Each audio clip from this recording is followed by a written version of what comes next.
Kareem amma ba'd. I sound more awake than I am actually. Seriously, if I begin to sleep and doze off, just wake me up, inshallah. Brothers and elders, inshallah, I don't want to make it too long. I know for many of us, we might not even had a minute of sleep, inshallah, but we'll make it very short and brief. Before coming last night, I was thinking, what am I going to talk about? A hadith, a story, an incident. Then I started thinking that, today is the third fast. So let's look at the third juz of the Quran. Maybe one thing from the third juz we can talk about. Then I started thinking from the beginning of the third juz, what can we talk about? Should we begin with the third juz in which Allah subhanahu wa ta'ala speaks about the khasais, meaning the specialities of the prophets, tilka ar-rusul faddalna ba'd. Should I talk about that? Then I was thinking, no, Ayatul Kursi. What can be greater than Ayatul Kursi to be spoken about? An ayah which Rasulullah ﷺ mentioned, that a person who is a habit of reciting this after every fard salah, the only distance between this person and Jannah will be the maut, meaning death. Meaning a person who is in habit of reciting Ayatul Kursi after every fard salah, the only thing which will be the difference between this person and Jannah will be the maut itself. This ayat of the Quran, Allah subhanahu wa ta'ala defines His attributes, His sifat, 17 times. Different types. Allahu, La ilaha illahu, Al-Hayy, Al-Qayyum. Meaning 17 times He speaks about this. So I was thinking, maybe let's talk about this. Then I was thinking, what else can I talk about? The last ruku of Surah Al-Baqarah. Hadith of Sahih Al-Muslim, Volume 1, page 271. Sahih Al-Muslim, Rasulullah ﷺ mentioned, anyone who makes dua with Surah Al-Fatiha and the last ruku of Surah Al-Baqarah, Allah subhanahu wa ta'ala will never reject the dua of that person. Meaning such a great thing. Sahih al-Muslim, Rasulullah ﷺ mentioned, the two nur from the nurs of Allah subhanahu wa ta'ala, Al-Fatiha and the last ruku of Surah Al-Baqarah. So I was thinking maybe we can talk about this. And then maybe inshallah, Ali Imran, there were so many things. But finally, I said, we'll talk about one ayat of the Quran, not all of it, but a small brief incident of this ayat of the Quran. This ayat of the Quran is the longest ayat of the entire Quran. This ayat is verse number 282 of Surah Al-Baqarah. In this ayat of the Quran, Allah subhanahu wa ta'ala teaches us what? Right? This is the essence that we got to take back today. This ayat of the Quran is the longest ayat in the entire Quran. Not Surah Al-Baqarah, but the entire Quran, this ayat is the longest ayat. When you refer to a longest ayat, meaning the most information given in one verse. So now if a person was to think, and of course, put their mind to it, we would think that it might talk about salah, zakat, fasting, all these great ahkamat. But what is this ayat of the Quran speaks about? What is the longest ayat of the Quran speaks about? The longest ayat of the Quran speaks about our ma'amalat. It speaks about our interactions. It doesn't speak about our ibadat, our hajj, our struggles for whatever we have done so. It speaks about akhlaq and character and ma'amalat. That today, which is empty from the lives of humanity, right? Empty from the lives of humanity. That akhlaq and ma'amalat are something which are completely done. Rasulullah sallallahu alaihi wasallam mentioned, one of my Ustad Jamil was saying this so beautifully. He said that one day I went to my Ustad Mawlana Jamshed Sahib rahimahumullah ta'ala an. And I went to him and I brought, took some mangoes for him, which I broke from my own garden, from my own fields. And I took it as a gift to my teacher. So he said, as soon as I presented in front of him, rather than saying, MashaAllah, Jazakallah for that brought for me, he says, did your father give the haqq of inheritance to your sisters from the land that you brought this mangoes to me? Meaning, did your father give the haqq to your sisters from the piece of land that you have broken this mango and brought to me? Meaning, this is how particular they were regarding the hukuk and the rights of others. That's why the Nabi of Allah ﷺ said, if you want your house to be the closest to me in Jannah, what did Rasulullah ﷺ said? Perfect your akhlaq and be nice to your wives. All the young guys are saying, we got to get married now, mashallah, right? So it's not that easy, guys.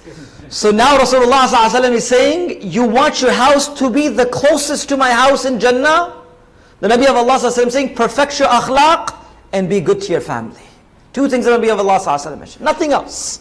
Perfect your akhlaq and be good to your families. So the longest ayat of the Quran, A person might think the Quran, the longest ayat might talk about our hajj, our zakat, our salawat, our fastings.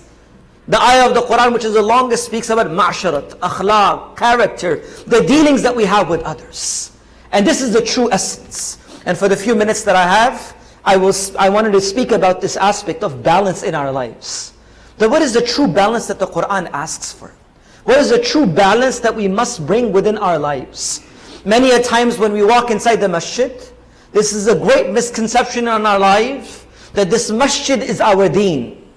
This masjid is our deen. As soon as I step out of the masjid, my life is whatever I want it to.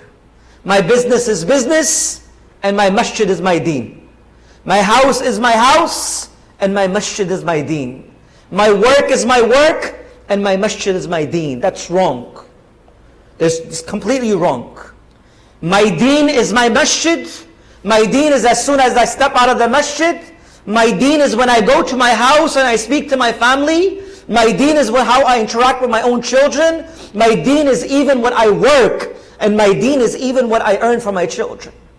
My earning of my rizq is my deen. Wallahi, this is my deen. Rasulullah ﷺ defined this as deen of an individual. So the perfection of your entire lives is what Quran and Hadith wants from us. This is what the Nabi of Allah ﷺ wants from us. That we don't only have to perfect ourselves in the masajid. That's perfectly good. But to complete our lives with akhlaq and manners and character is what the Quran is telling us. This is what the life of Rasulullah ﷺ is teaching us. That our ma'amalat, our interaction with others should be the most purest. Should be the cleanest. Which was the life of the Nabi of Allah ﷺ. Which reminds me of a quick incident of how to balance this. If you remember and recall, I'm not sure what you guys recited last night. I was listening to Qari Sahib Qiraat, which is so beautiful. May Allah bless him and honor him and give him more tawfiq to continuously do such beautiful things. In the second juz of the Quran that you might have done a night before, not the night last night, a night before, the end of the second juz speaks about a story, quick story, of two individuals. A man known as Talut, a man known as Jalut. This is what the Quran speaks about. Whenever you get a chance, inshallah, sit with the scholars and learn the essence and the beauty of the Quran and the wisdom of the Quran. So now the surah of the Quran, at the end of the second juz of Surah Al-Baqarah, Allah subhanahu wa ta'ala speaks about a man known as Talut, a man known as Jalut. A man, Talut, was a good guy. Jalut was a bad person. The person Jalut, according to the hadith of Rasulullah ﷺ, had an army of more than 100,000 individuals. This person Talut had small in type of individuals, not too many individuals. And in the army of Talut there was a young man whose name was Dawood. He was not a Nabi of Allah at that time, alayhi salam. He was just a young man in the army of Talut going to fight an enemy known as Jalut. This is what the Quran is telling us. So now when this man Talut, who is not in large number, he's going to face this big army of a man known as Jalut. They are tested and they are tried.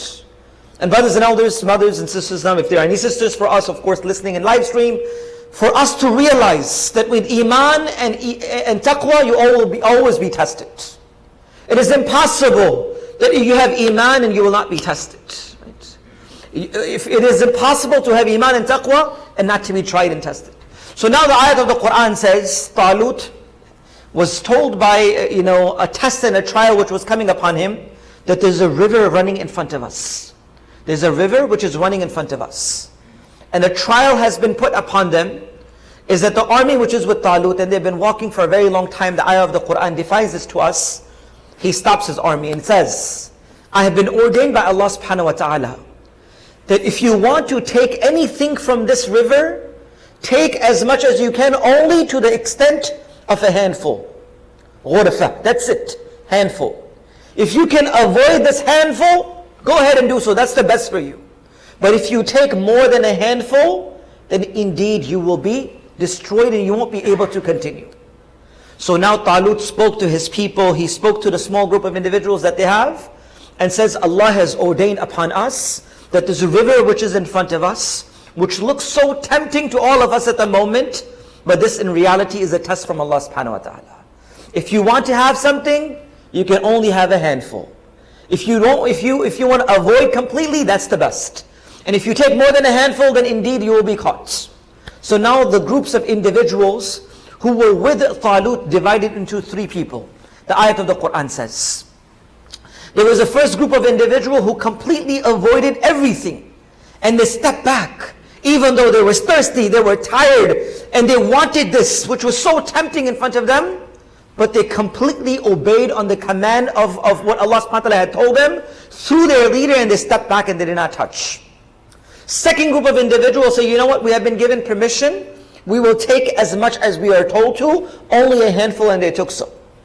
The third group of individuals use their minds and intellect. And they say, you know what, we are so tired. And the water is so refreshing.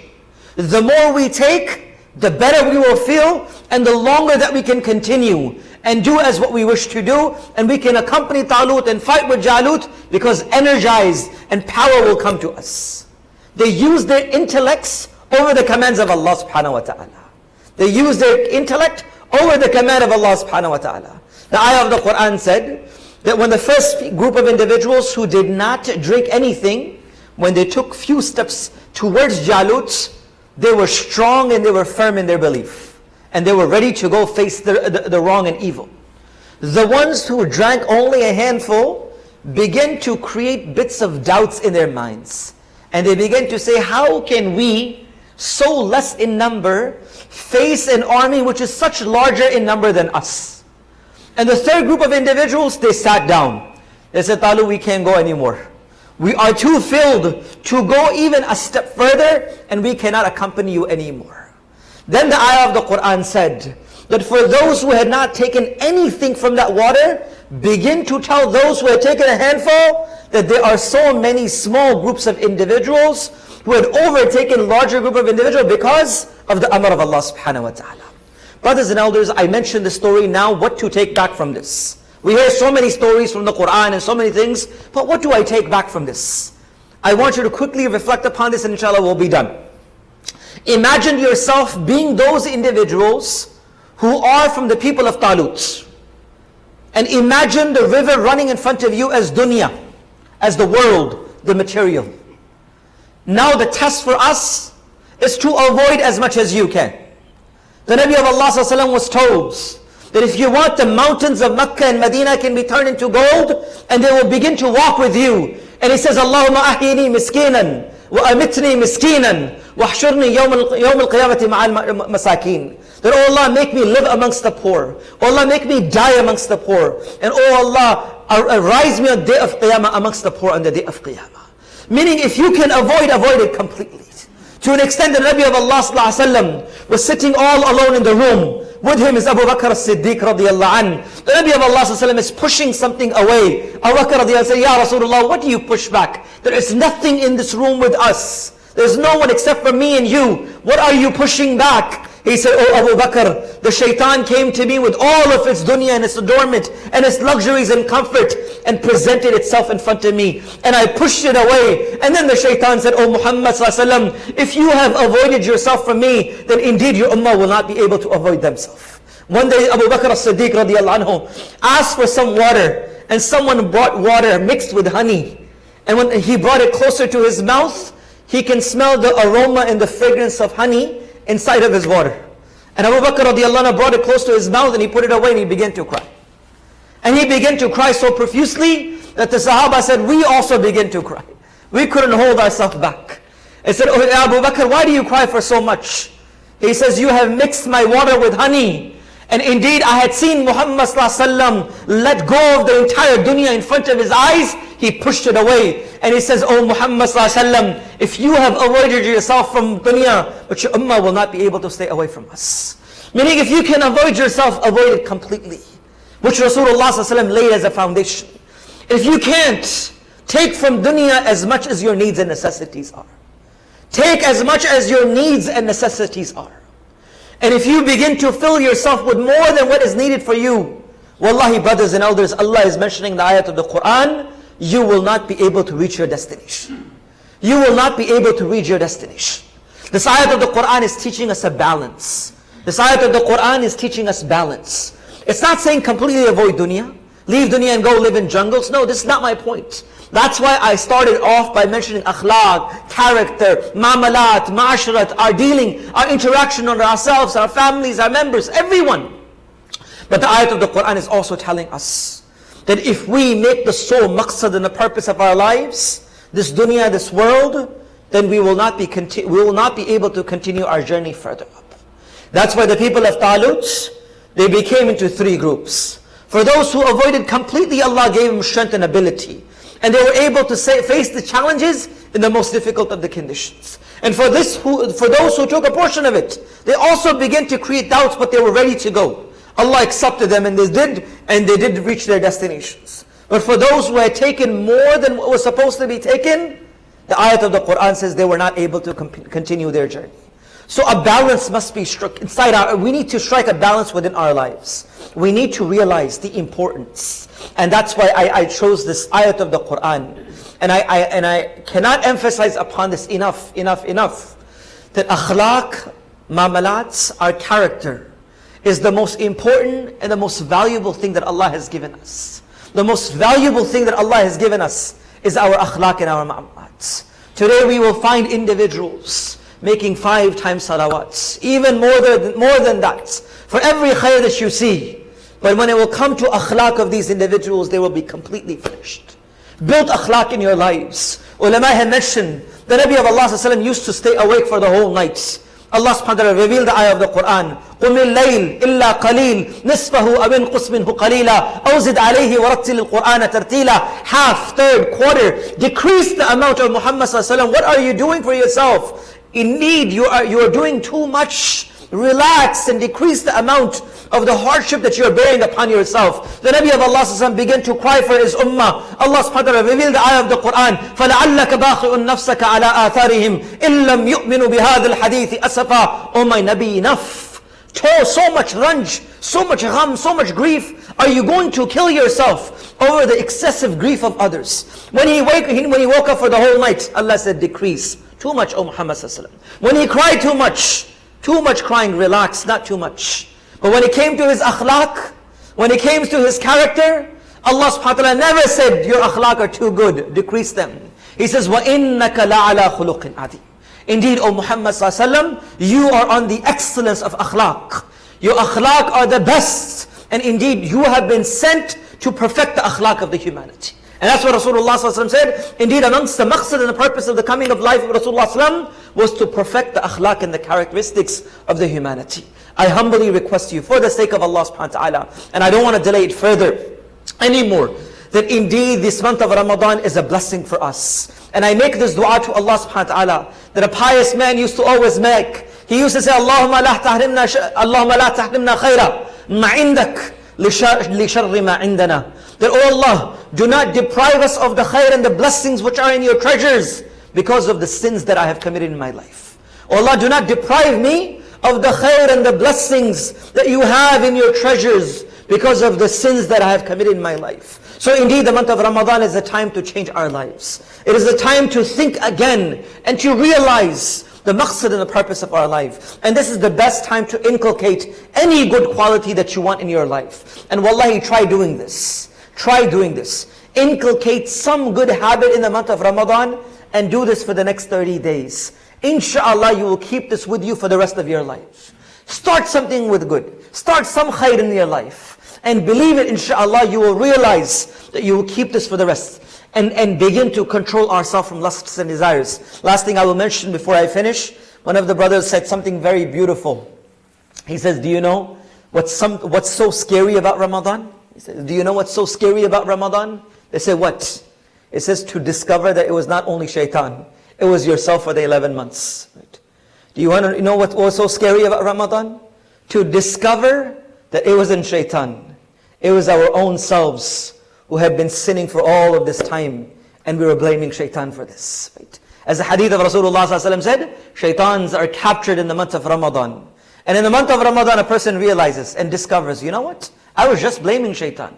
I need to correct my own selves. That even in this blessed and noble month, I can't stop the disobedience of Allah? What is going on in my life? So this is the best time to realize, reflect and ponder and change our lives forever. And get the akhlaq and the manners of the Prophet of Allah ﷺ. And wallahi, this is something which will penetrate through the harshest of the hearts on the face of this earth. It's something that words were not able to change.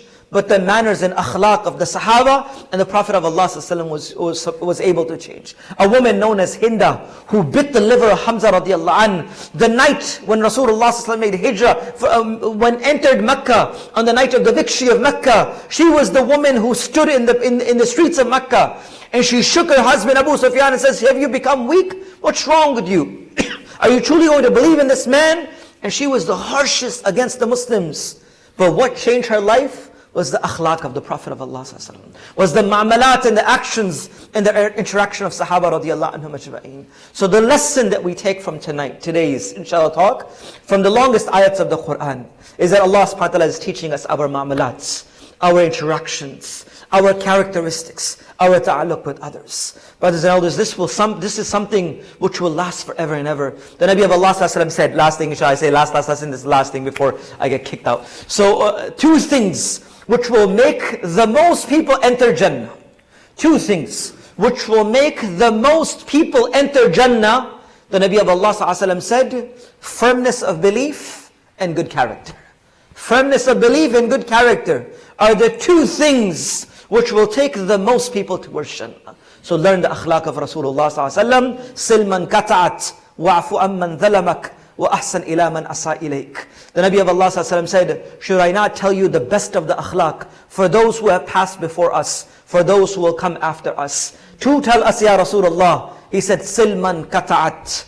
Join with those who break ties with you. Silman kata'at. Wa'fu amman dhalamak. Forgive those who do dhulm upon you. وَأَحْسَنْ إِلَى مَنْ أَسَاءَ إِلَيْكَ. And be the nicest to those who are the worst to you. Bring these three qualities, Allah has given you the best of the akhlaq. Join with those who break with you. Forgive those who give problems to you. And be nicest to those who are the worst to you. Allah has given you the akhlaq of Anbiya alayhi salatu salam. And on the day of Qiyamah, when Allah will give sifat of all the prophets, the beauty of Yusuf, the voice of Dawood, the age of Isa, the hilm of Ayyub, and the sabr of Ayyub alayhi salam, and Yaqub alayhi salam's honor, and all of this will be given.